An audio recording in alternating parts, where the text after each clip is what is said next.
नमस्कार, आप देख रहे हैं के न्यूज इंडिया का तालिबान पर मंथन। आपको बता दें कि दिल्ली में जो है हिंडन एयरबेस विमान पहुंच चुका है। लगातार मंथन किया जा रहा है। अफगानिस्तान को लेकर सरकार की सर्वदलीय बैठक तालिबान पर पीएम मोदी ने बुलाई है। सर्वदलीय बैठक अब से थोड़ी देर में शुरू होगी। विदेश मंत्री एस जयशंकर नेताओं को जानकारी देंगे। गृह मंत्रालय में भी अफगानिस्तान को लेकर बैठक। आपको बता दें, इस बैठक में आईबी और रॉ के अधिकारी भी शामिल होंगे।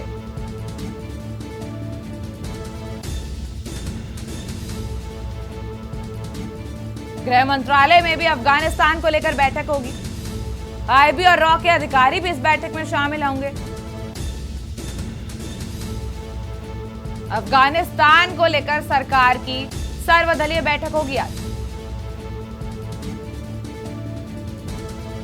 आपको बता दें, लगातार रेस्क्यू जारी है अफगानिस्तान से भारतीय नागरिकों का, और अफगानिस्तान को लेकर सरकार की सर्वदलीय बैठक होगी आज। तालिबान पर पीएम मोदी ने यह सर्वदलीय बैठक बुलाई है।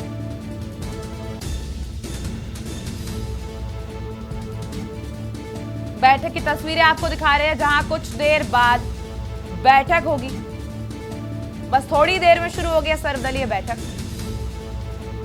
पीएम मोदी ने यह बैठक बुलाई है। गृह मंत्रालय ने भी अफगानिस्तान को लेकर बैठक बुलाई है। तस्वीरें आपको दिखा रहे हैं, यहीं पर होगी अफगानिस्तान को लेकर सरकार की सर्वदलीय बैठक। इस सर्वदलीय बैठक ये तमाम नेता बैठक के लिए पहुंच रहे हैं। केंद्रीय मंत्री रामदास अठावले भी है, विदेश मंत्री एस जयशंकर भी होंगे। इस बैठक में रॉ के अधिकारी भी शामिल होंगे। तस्वीरें आपको दिखा रहे हैं स्क्रीन पर, जहां अब से थोड़ी देर में सर्वदलीय बैठक शुरू होगी। अफगानिस्तान पर महामंथन की चर्चा होगी। अफगानिस्तान को लेकर सरकार की यह सर्वदलीय बैठक है। और इसी खबर पर और जानकारी के लिए हमारे साथ अमित दुबे, दिल्ली ब्यूरो चीफ, जुड़ चुके हैं। अमित जी, बताइए ये बैठक क्यों अहम है? जी बिल्कुल, देखिए आपसे कुछ देर बाद बैठक शुरू होने वाली है। तमाम नेता जो है, क्योंकि सर्वदलीय बैठक सरकार की तरफ से बुलाई गई है, तो तमाम नेता जो है वो पार्लियामेंट पहुंच चुके हैं।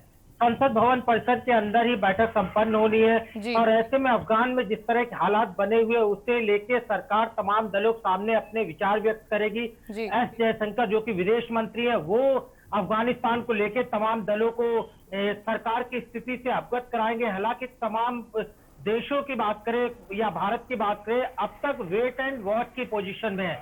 एस जयशंकर की बात की जाए तो सुरक्षा परिषद बैठक में उन्होंने साफ किया था कि तालिबान को इस तरह से मान्यता नहीं दी जा सकती है, यानी भारत ने अपने इरादे जाहिर कर दिए थे। लेकिन कई सारे बदलाव जो है वो समय समय पे होते रहते हैं। अभी जो है रिसेंटली स्थिति वो वेट एंड वॉच की पोजीशन में ना सिर्फ भारत बल्कि तमाम देश है कि आखिरकार तालिबान किस तरह से अपना शासन अफगान में चलाता है, तालिबान पे पाकिस्तान का प्रभाव कितना होता है, क्या तालिबानियों के साथ हक्कानी नेटवर्क के लोग भी शामिल होंगे। तो अलग अलग कंडीशन में अलग अलग भारत की योजनाएं होंगी। तमाम सारी भारत की जो रणनीति है, खासतौर पर विदेश को लेके, उस रणनीति से यहाँ पे अवगत कराया जाएगा। दूसरा, जो तमाम रेस्क्यू ऑपरेशन भारत के द्वारा चलाए जा रहे हैं, न सिर्फ भारतीयों को बल्कि अफगान और तमाम अन्य देशों के लोगों को भी भारत लाया जा रहा है। रिसेंटली आज की बात करें तो आज ही 35 यात्री जो है, 35 लोग अफगान से यहाँ पहुंचे हैं, जिनमें 24 भारतीय और 11 नेपाल के लोग हैं। तो जाहिर तौर पे एक बड़ा रेस्क्यू भारत की तरफ से भी चलाया जा रहा है। 2 विमान डेली अफगानिस्तान जाते हैं और वहां से अफगानियों को लेके, जो भारतीय वहां पे फंसे हुए उन्हें लेके वापस आते हैं। तो अब तक की जो स्थिति है, इस तमाम स्थिति से एस जयशंकर सर्वदलीय बैठक में लोगों को अवगत कराएंगे। जी, भारत का एक बहुत बड़ा निवेश रहा है अफगानिस्तान पर, जिसको लेकर अब हो सकता है सर्वदलीय बैठक की जा रही हो। इस पर आपकी कोई विचार है? देखिए, तमाम चीजें हैं। अगर हम बात करें तो भारत का न सिर्फ आर्थिक निवेश अफगानिस्तान में है, बल्कि कई सारी चीजें जो है वो जुड़ी हुई है। अगर मित्रों की श्रेणी में ले तो अफगान का एक अलग दर्जा खासतौर पर भारतीय राजनीति में रहा है। इसमें कोई दो राय नहीं है। यही बड़ी वजह है कि चाहे विद्युत प्रोजेक्ट की बात करें या अन्य प्रोजेक्टों की बात करें, भारत का बड़ा निवेश हमेशा अफगानिस्तान में रहा है। लेकिन अब जो अफगान की स्थिति है वो बदल चुकी है। तालिबानियों का जिस तरह से वहां पे कब्जा हुआ है, चीजें लगातार बदली हुई है। सिर्फ भारत की स्थिति की बात नहीं की जा सकती, बल्कि तमाम देश ऐसे हैं जो कि असमंजस में फंसे हुए हैं। अगर चीन और पाकिस्तान को छोड़ दे या रसिया को छोड़ दिया जाए, तो तमाम लोगों ने अभी भी इस बात का मन नहीं बनाया है कि तालिबानियों को मान्यता दी जाए। दूसरा, जो रिसेंटली G7 की बैठक संपन्न हुई, उसमें ये तो माना गया कि अमेरिका को जिस तरह तालिबानियों ने चेतावनी दी कि 31 अगस्त तक अपनी सेनाएं वापस ले, अमेरिका उसके लिए तैयार भी दिख रहा है। लेकिन G7 में जो तमाम देश शामिल थे, चाहे जर्मनी की बात करें, ब्रिटेन की बात करें, उन सबने ये बात जरूर स्पष्ट की कि जो लोग अफगान छोड़ के जाना चाहते हैं, तालिबान उन्हें रास्ता दे, तालिबान उन लोगों पर अत्याचार ना करे, लोगों की स्वतंत्रता का ख्याल रखे। तो तमाम सारे इंस्ट्रक्शन भी G7 को तालिबान की तरफ से दिए गए। लेकिन अभी चूंकि तालिबानी स्थिति जो है वो स्पष्ट नहीं है, तालिबानी नेता जो है वो कुछ और कह रहे हैं, जमीनी हकीकत कुछ और नजर आ रही है। कल के वीडियोज हमने देखे तमाम विदेशी नागरिकों पे किस तरह से तालिबानियों ने हमला किया और उन्हें बुरी तरह से मारा पीटा गया। अमित जी, एक तो खबर और है कि इस बैठक में रॉ के अफसर भी शामिल हो रहे हैं।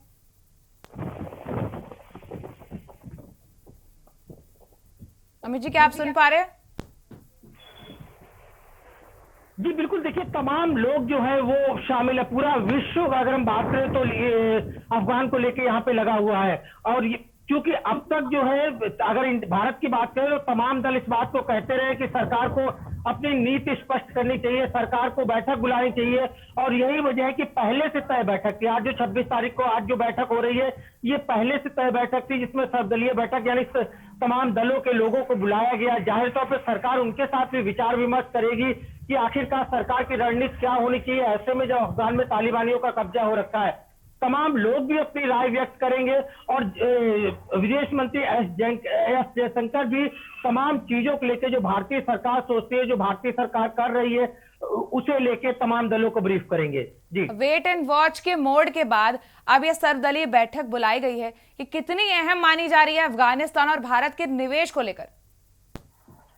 देखिए बहुत ज्यादा अहम बैठक है, क्योंकि एक सरकार की सिर्फ नीति नहीं होती, एक सरकार की रणनीति नहीं होती, बल्कि देश की बात होती है। तो जाहिर तौर पे सर्वदलीय बैठक में तमाम दलों के द्वारा, चाहे वो कांग्रेस हो, सपा हो, बसपा हो, लेफ्ट हो, तमाम दलों के द्वारा जो विचार यहाँ पे रखे जाएंगे, उन विचारों को भी सरकार उसमें समावेश करेगी। उसमें कौन सी चीजें लेने वाली, कौन सी चीजें विचारणीय है, उन सब पे विचार किया जाएगा। और यही वजह है कि सरकार सबको कॉन्फिडेंस में लेना चाहती है, ताकि कोई बाद में ये ना कहे कि सरकार से यहाँ पे चूक हुई है, सरकार को ये करना चाहिए था। और यही वजह है कि तमाम लोगों की आज जो बैठक बुलाई गई है, अफगानिस्तान के लहजे से देखे या भारतीय सरकार के अकॉर्डिंग देखे, काफी अहम मानी जा रही है। इसे लेके ही आगे की रणनीति, उम्मीद है कि भारत सरकार आगे की रणनीति तय करेगी। जी।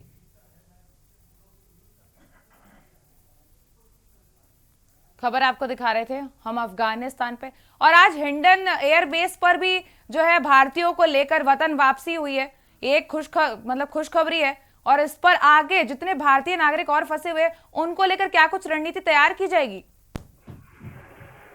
देखिए लगातार पहले ही तय। अमित जी, आपको एक सेकंड रोकना चाहूंगी। सर्वदलीय बैठक शुरू हो चुकी है।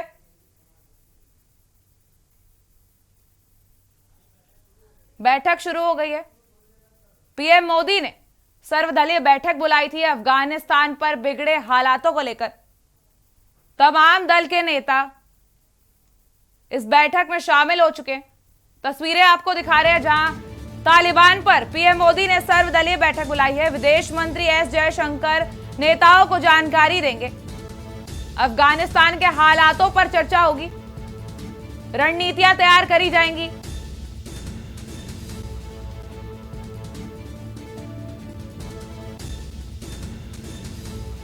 तस्वीरें आपको दिखा रहे हैं स्क्रीन पर जहां विदेश मंत्री एस जयशंकर ने सर्वदलीय बैठक की शुरुआत कर दी है। तालिबान पर और अफगानिस्तान पर यह महामंथन हो रहा है।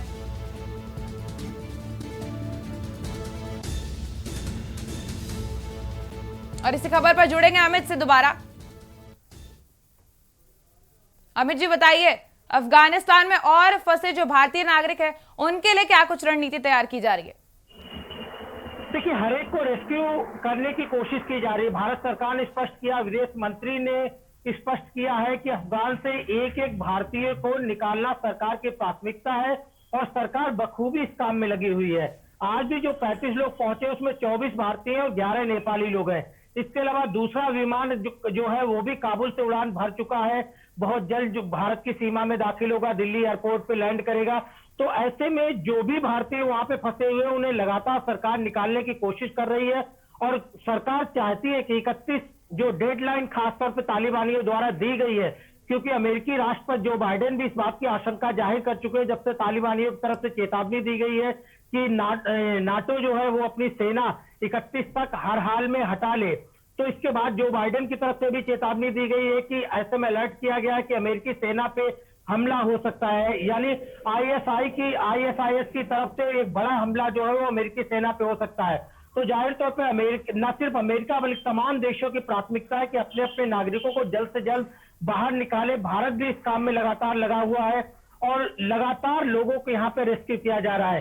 सारी फैसिलिटीज जो है वो ज्यादातर यहाँ पे दी गई है। एक खबर थी कि तालिबान ने चेतावनी दी थी कि अफगान के नागरिकों को वो अपने देश से वापस नहीं जाने देंगे, कहीं नहीं जाने देंगे। और इसी बीच भारत सरकार ने बोला था कि ई वीजा के जरिए अफगान जो नागरिक है वो भारत आ सकते हैं।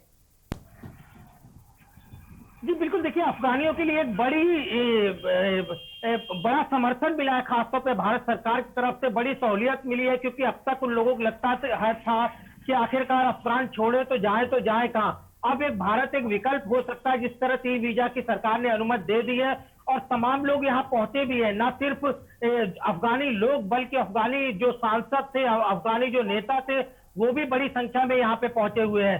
तो अफगानियों के लिए एक राहत भरी खबर है, लेकिन बड़ी चीज ये है कि 31 तक रेस्क्यू को कैसे कंप्लीट किया जाए, क्योंकि तालिबानियों की धमकी के बाद 31 तक रेस्क्यू कंप्लीट करना एक भारत सरकार के लिए भी चुनौती और तमाम देश जो इस काम में लगे हुए हैं उनके लिए एक बड़ी चुनौती। लगातार जो है फ्लाइट के जरिए लोगों को लाया जा रहा है।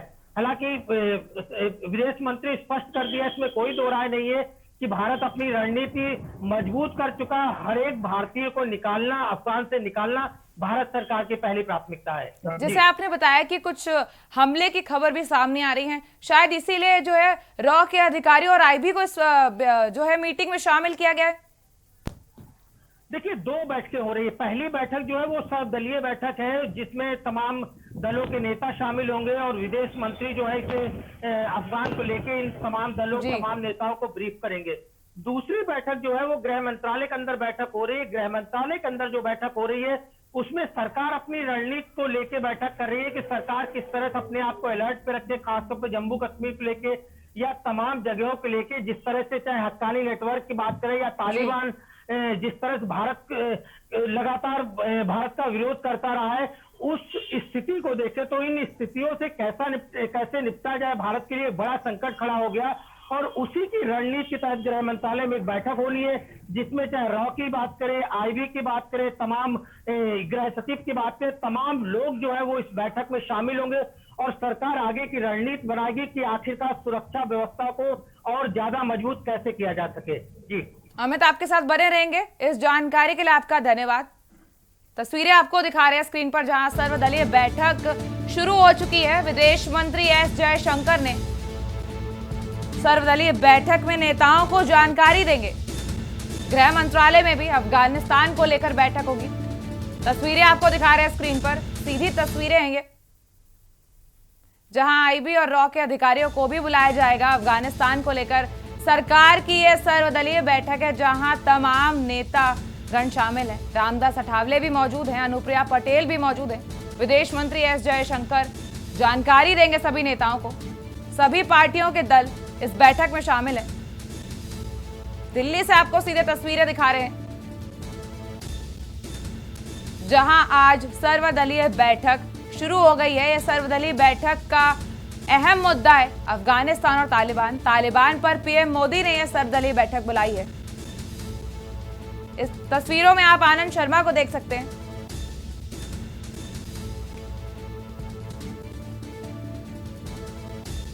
तस्वीरों में आप शरद पवार को भी देख सकते हैं। सभी दलों के नेताओं को बुलाया गया है।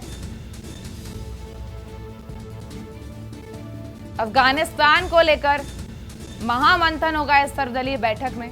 जानकारियां दी जाएंगी, रणनीतियां तैयार की जाएंगी। आपको बता दें, लगातार अफगानिस्तान और तालिबान के बीच में तनाव चल रहा है, जहां भारतीय नागरिक भी फंसे हुए हैं।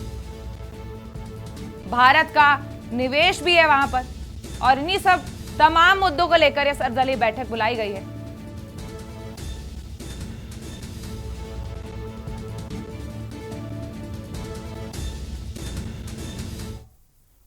और दिल्ली से एक खबर है, जहां काबुल में एक पत्रकार की हत्या कर दी गई है।